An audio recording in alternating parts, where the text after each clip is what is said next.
Hello, everybody. Nice to be here with you today. I'm Myra Lewin of Halipule Ayurveda and Yoga. So today we're going to have a little fun with a raffle. So if you have questions, write them in the comments section, and you'll be entered to win 15% discount on an Ayurvedic health consultation from Halipule. And I'll do my best to respond to all the questions during the session, but if I don't get to all of them, then we'll respond to you afterwards. And you do need to be present to win the raffle. So we're going to talk about the sweet taste. So I'll start out talking a little bit about sugar, because they're sort of different. So many people today are really attached to sugary food, and you might be one of those people. And for many, it means love, or it might be a tool. Maybe it was a tool for keeping you quiet when you were a child. And we confuse the sweet taste with sugary food. There's a big difference. So just a little bit of background. Cane was first used at least 2,500 years ago. Now, as I was going to talk about this, I looked it up, and it's interesting because from when I researched this 40 years ago, the information is a lot different these days. But the refining process of cane was developed in the 1800s. And this is something that it lowered the price of sugar, because previously it had been considered very special. It was a delicacy, it was expensive. And so then during and just after World War II, in the middle of the 20th century, during that time, during the war and prior, the sugar wasn't so available. But afterwards, with commercialization of food and that then it was a great time to push sugar out into the community. And then with the commercialization of food, food was canned and frozen and packaged, and then restaurants came, and that food doesn't have much prana, and so it would jazz it up to put some sugar into it, salt also. So having pure cane juice is very different than refined sugar, particularly in its effect on the human body.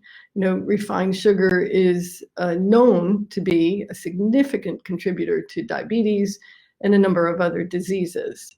How it acts on the brain and the nervous system is addictive in nature. It's said that it acts actually on parts of the brain just like cocaine does. And that's even been shown in mainstream studies. And then we keep doing it. But the most important thing is to look at your own experience. Does eating it make you want more? So there's a reason that the consumption of refined sugar has more than tripled since the middle of the 20th century, when it became so cheap. And so why do we crave sugar? Well, there's a number of reasons beyond the obvious addictive nature of refined sugar that I just mentioned. So there are a number of other sugars that are not taken through as extensive a refining process as white sugar is. And so they're not quite as addictive, but they're still not ideal for the body to process and for keeping doshas balanced and keeping the mind balanced. Things like sucanat and, I might not pronounce this right, demerara, turbinado sugar. So they're less refined than a pure cane, but they're more rajasic and tamasic, meaning they still require the body to do a lot to process them, and they have a not so positive stimulating effect on the body and on the mind. And so things like muscovado and jaggery, these are unrefined cane, so they're easier for the body to process. Now, brown sugar is different in various parts of the world. In the United States and in other parts of the West, brown sugar is actually refined sugar that's had a little molasses added to make it look brown. So not a good idea. Whereas in some countries, brown sugar is the unrefined raw cane, and it's pretty good stuff in small amounts. As with all food, you want to know your source. It's important. It's worth a little bit of research, and that's easy to do on the internet these days. You can find out about, if it's a bigger company, you can find out what they're doing. And if it's a smaller one, you can contact them directly. And I just wanted to mention, you might have heard that some people will use the bitter taste to counter sugar cravings. And this really isn't a good attitude because it leads to more imbalance. Sugar cravings come about out of imbalance. And so we're going to talk about that. Sometimes people also will shift to using more salt to counter their sugar cravings, which also doesn't work in the long run. Too much salt is heating for the body, and the effect on digestion is sweet, which isn't all bad if it's in the right amount. So bringing balance to the system is what has us feel the best. And this requires using all 6 tastes in a meal: sweet, salty, sour, bitter, pungent, and astringent. But they need to be in appropriate amounts, and appropriate amounts relative to each other. So it's a good idea and appropriate to have more sweet taste in the meal and less bitter, and then smaller amounts of salt, salty, sour, and pungent, and astringent. So the idea that we like the sweet taste makes a lot of sense. But and what you get with all 6 tastes is this incredible sense of satiation or being satisfied. It's sattvic, meaning that it brings balance and harmony to the body and to the mind. So you finish the meal and it feels really good, and then you stay satiated, you stay satisfied until before the next meal, and then you should get hungry. So now let's talk about the sweet taste, not sugary food. So the sweet taste is extremely important to us as human beings. It's made up of the water and earth elements, and it's necessary to build body tissue. Our taste buds respond to it very quickly, as does our salivation. And remember that in order to digest food, we have to mix it with our saliva before swallowing it. So the sweet taste brings stability, it's calming, it's nourishing, and it brings a tone to the body when it's consumed in proper amounts and in a good form. So we call it augmenting, meaning it adds to the body in a nourishing and stabilizing way, which we all need. And again, it's necessary to feel satisfied after a meal. But I'm not talking about a big sugary dessert. I'm talking about the sweet taste as part of the meal, as in, so the sweet taste is also heavy, and it's cold, and it's viscous. So these are the qualities. So the right amount in combination with the other tastes is great. But if there's too much of it, then it will clog all the channels of the body, how nourishment and fluids move through the body. And it imbalances the doshas and the agni, our digestive fire. And when that gets imbalanced, then that leads to weakening in the immunity, and our vitality starts to go down. So again, having a sweet dessert at the end of a meal inhibits digestion. It's not a good idea. Makes you wonder, though, how did we end up doing so many things that aren't a good idea? Well, we moved away from nature. So if Agni is your digestive fire, if it's weak, then too much sweet taste is really detrimental to digestion. And it actually then will, the sweet taste will actually inhibit Agni. And that's because of the water element that's present, if that makes sense to you, because the Agni is a fire. So the sweet foods that I'm talking about are most whole grains, sweet vegetables like sweet potatoes and carrots and beetroot and zucchini, parsnips. There are a number of others.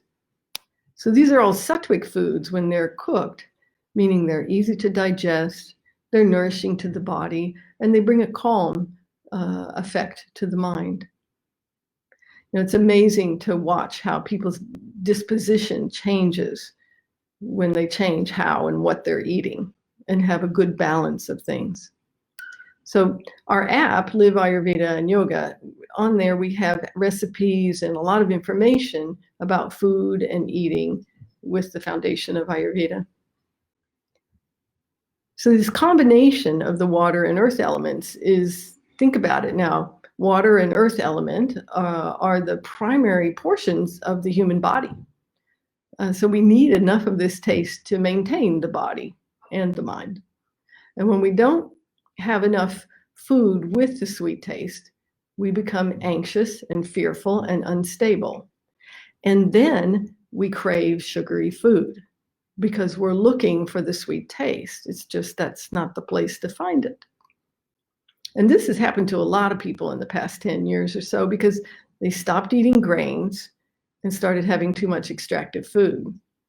And that's food with the primary taste being bitter, pungent, or astringent, mostly bitter. And so this is food that does not add to the body, but it might have a cleansing effect or it draws things out of the body. So green smoothies would be an example. Dark leafy greens like kale or spinach or broccoli. So too much of this kind of food aggravates vata dosha, it weakens the agni and therefore your immunity. And it causes the mind to become unstable. We get anxious and fearful. Right, so back to the sweet taste. So beyond what I already mentioned for the sweet taste, then the natural sugars are the easiest for the body to process. Things like maple syrup, and I'm not talking about when they haven't been altered, honey, raw honey, or jaggery, or any kind of a raw, unrefined, sweet substance. It could come from cane. It also sometimes comes from palm. But they each have a unique effect on the body beyond the sweet taste. So you want to consider that. So the maple syrup is cooling, honey is warming and astringent. Not so much water element there. And jaggery is warming also. And so these are the best kinds of sugars to work with in small amounts. So you shouldn't be having them in large amounts. You shouldn't be having them all the time either. Fresh organic dates are another nice pure source. And they process into ojas quite quickly by the body. And that supports our immunity. But too many of them will do the opposite. Too many dates will clog the channels of the body, will disturb digestion. So in proper amounts, then the sweet taste, it's necessary to feed our ojas, which is our immunity, our vitality, and our blissfulness, you see. So that ability to be peaceful and to have a joyful disposition. So the proper amount is the key. The very best food on the planet in excess becomes harmful to the body and mind. So it isn't just about food. It's even more about how we consume it and our attitude and our emotions. The sweet taste is necessary to maintain balance in the body and mind. So without it, we become sharp and emaciated, both physically and mentally.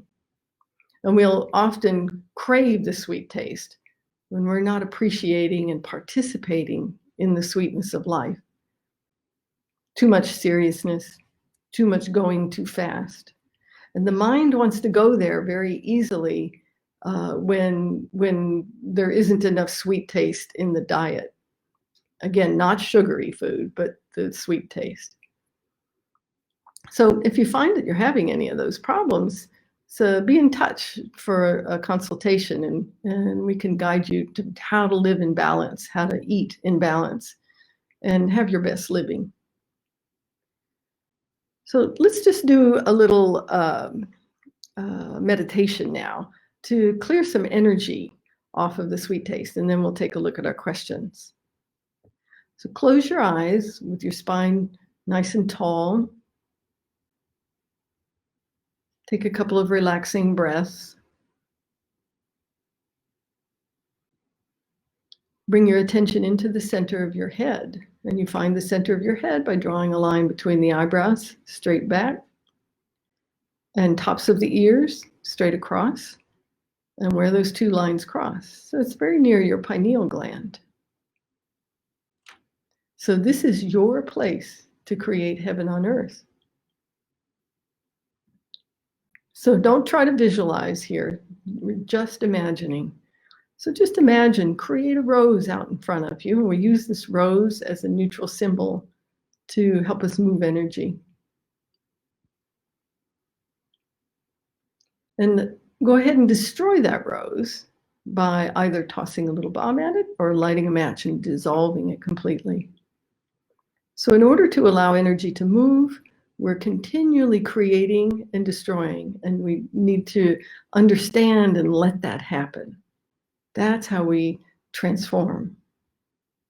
Now, with your attention at the center of the head, imagine a grounding cord, an energetic cord from the base of your spine to the center of the planet.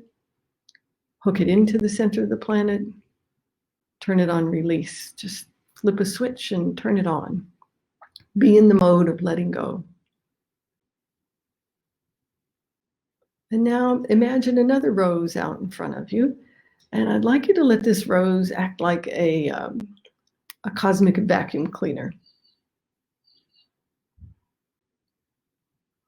And first, I'd like you to have that rose go anywhere in your body and in your aura, including in your chakras, and let it collect up anywhere you have a belief that more is better.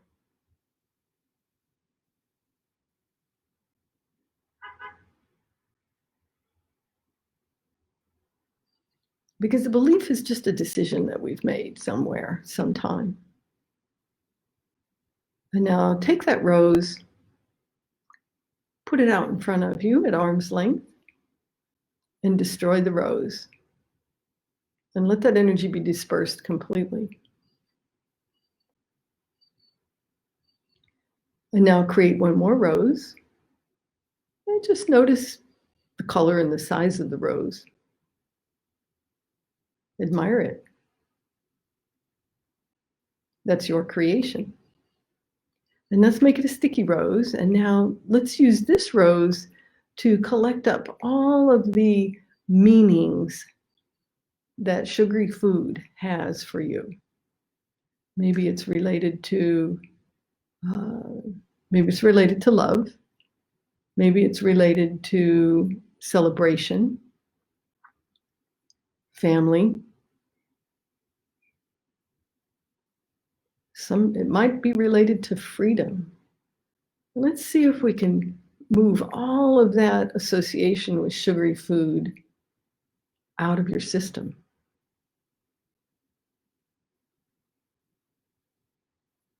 So let that rose now be a sticky rose and just collect all of that up. See, when we let go of those beliefs and we let go of those old impressions, we have the freedom to choose. Put the rose out in front of you at arm's length and destroy the rose. And now with your attention at the center of the head,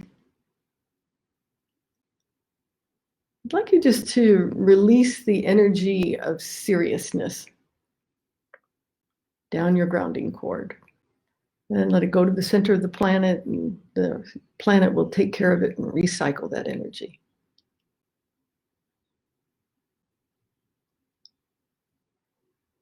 And take a nice deep breath. And imagine over your head a big gold sun. And in that gold sun, let's put the energy of playfulness, clarity, courage, and determination. self-love, and love of the divine. And anything else you'd like to fuel yourself with today. Pop a hole in the gold sun and allow bright gold, high vibration energy to pour in. And let it fill up all of the cells of your body, and let it fill up the space where you've let go of things. All the way through the tips of the fingers and toes. Fill up your grounding cord and fill your aura around the body.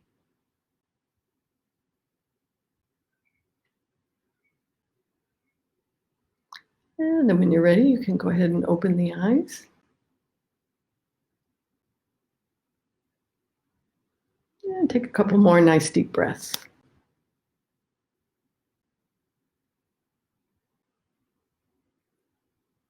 Okay.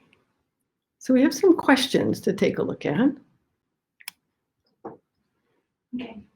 We have a couple of questions that have come about chocolate. Is it okay to have 85% dark chocolate or 100% dark chocolate, which wouldn't have much sweet taste? And then also, Tara asked, how can you guide us to unravel the samskaara of chocolate addiction? Yes, wow, the chocolate marketing in the past 10 years has been really amazing to watch. Well, I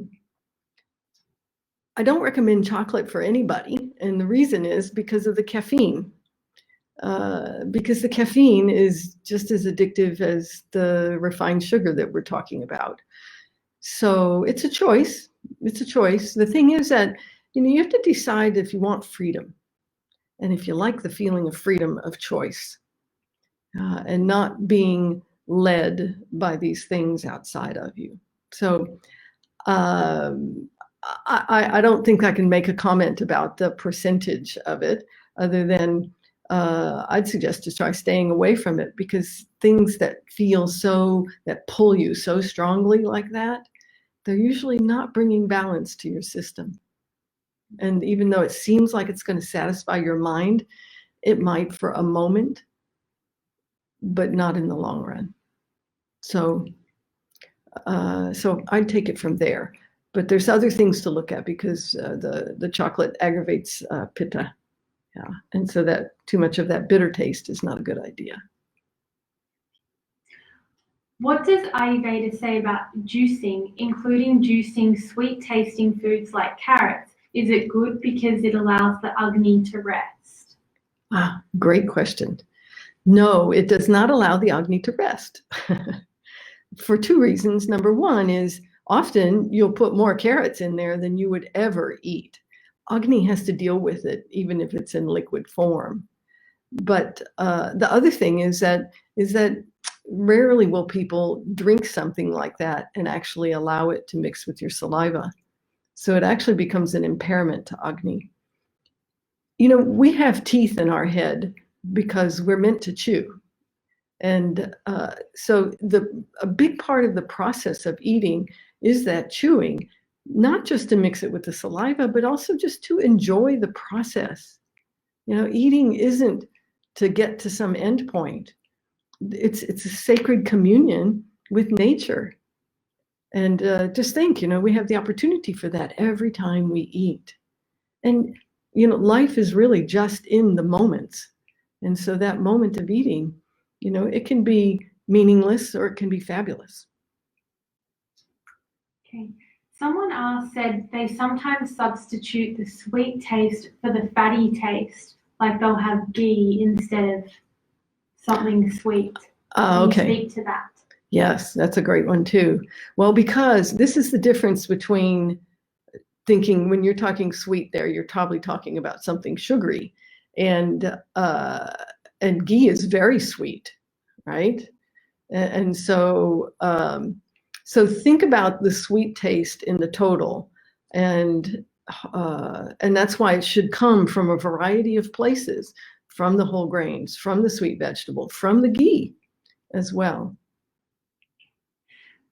George asked a question about evening milk with spices and dates, and how does it affect our digestion if consumed before bed? Are we going to be digesting it while we're sleeping? Why is this awesome sweet drink good to have before bed?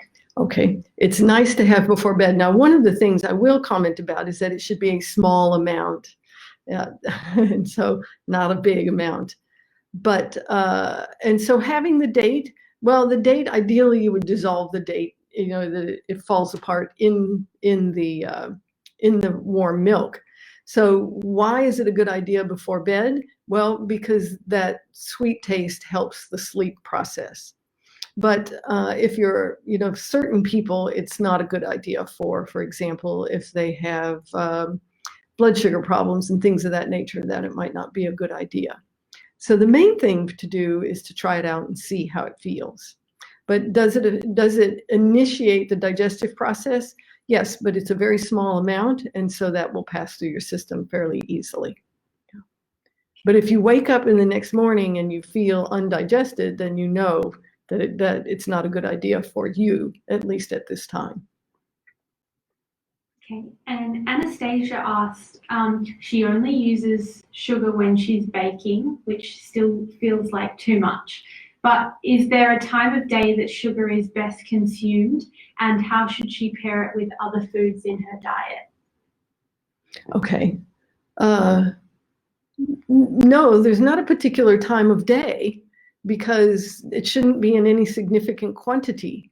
So for example, if you have a porridge in the morning, and let's say that you put a little, and this is the real key here, let's say that your constitution was such that it was a good idea to have a little bit of honey with it.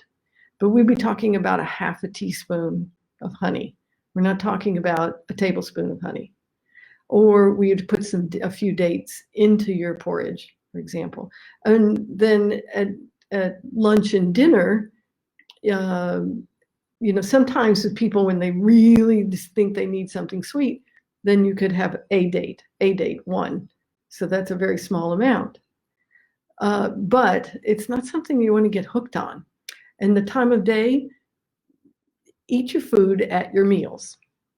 Yeah, and then we sort out what's the appropriate food to bring balance to the meal.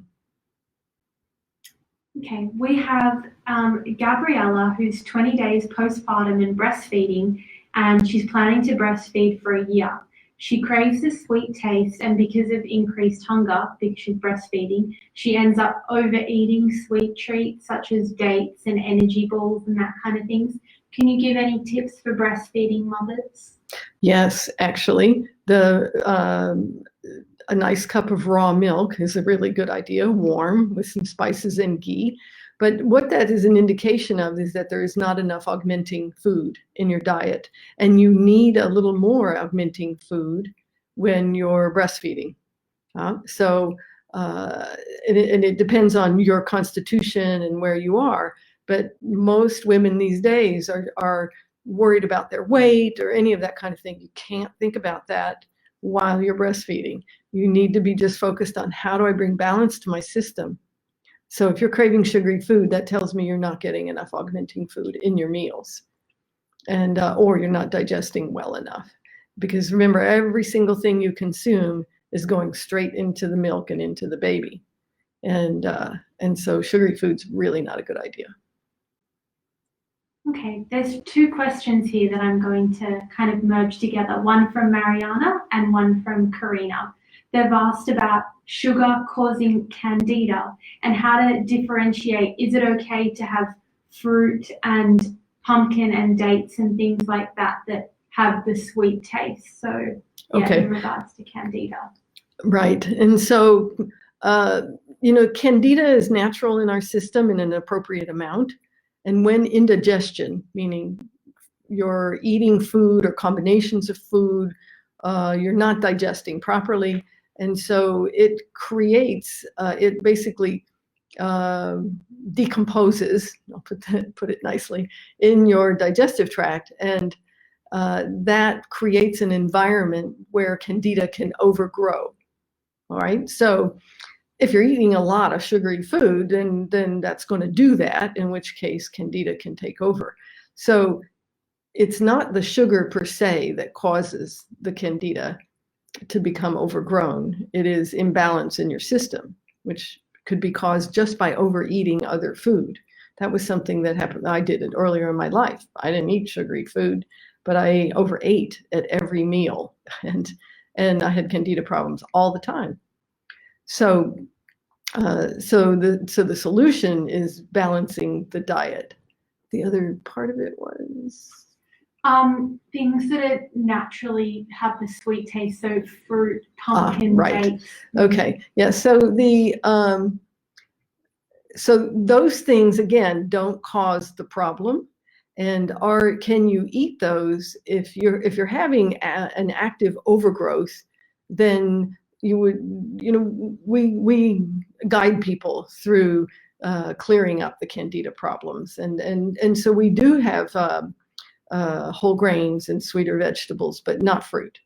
Yeah, and there's some specific reasons why. So just not fruit while you're cleaning things up and getting things balanced. And once things are balanced again, yes, then you can have an appropriate amount of fruit in an appropriate combination. Francis has asked, is it possible that sugar makes us powerless and easy to control? Well, it's a great question. And what I'll say to that is, anytime you're feeling so attached to something that it dictates your life, then that does tend to make us feel pretty powerless, and we are, in a way. That is addiction. When we do something even when we don't want to, meaning that we feel driven to do it. And so, is it a way of controlling? Well, in a way, yeah, depending on what perspective you're looking at it from. So most importantly is that we're not happy, we're not productive, and we don't thrive when we are being dragged around by some substance outside of us. Yeah, it's a pretty miserable place to be. Good. Okay. So